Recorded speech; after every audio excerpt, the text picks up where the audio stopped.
Baker Mayfield and Russell Wilson, the first two quarterback dominoes to fall prior to NFL free agency opening up. What's up, guys? Matt Mormann here with the ADP Average Dudes podcast, and we're just going to do quick updates throughout the day here as free agency is going to really kick off here this afternoon with the tampering period opening up here in just about 2 hours or so from when I'm recording this. But some news over the weekend, some news last night.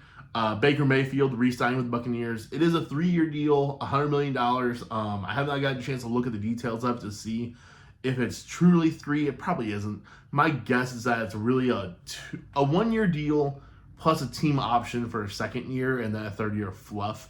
That'd be my guess on the breakdown of that deal, but we'll have to see for the officials. We will, that reunites Baker Mayfield with Mike Evans for next season.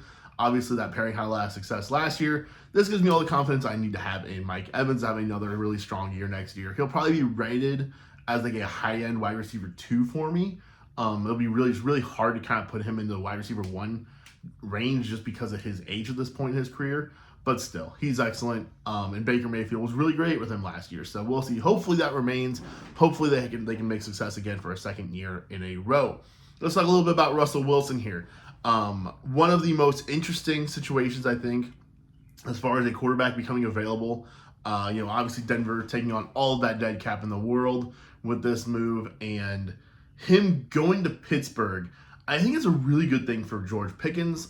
Russ has long loved to throw the ball down the field. George Pickens kind of a deep ball specialist, right? That's kind of his main bread and butter.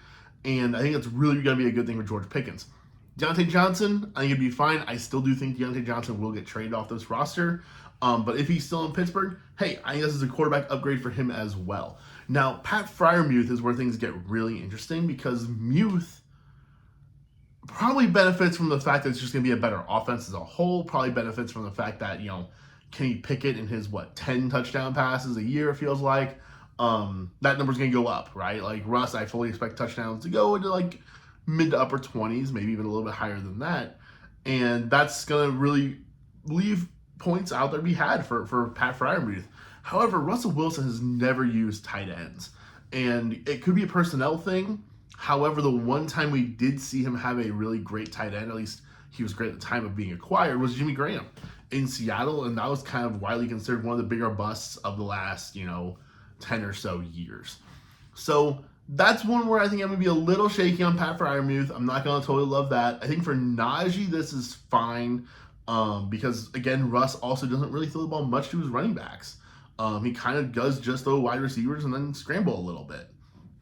But for Najee, I think that, again, just a better offense as a whole is going to be a good thing for him. Jaylen Warren, this puts an extra damper on him because I think he was extra reliant on catching passes as a running back. So that makes me not totally love it for Jaylen Warren. But I still think that he is a really high-end handcuff running back, that you can take in kind of later rounds that has a lot of upside, potentially usurping Najee Harris. So those are my quick thoughts on Russ and on Baker Mayfield signing. I just got an alert as I was hitting this record button that T. Higgins is officially requesting a trade from the Cincinnati Bengals. That's something else we're going to keep an eye on.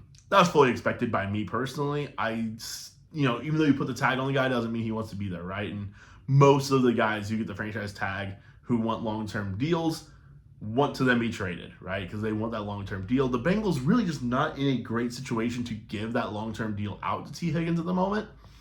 So I can totally see him still being on the move.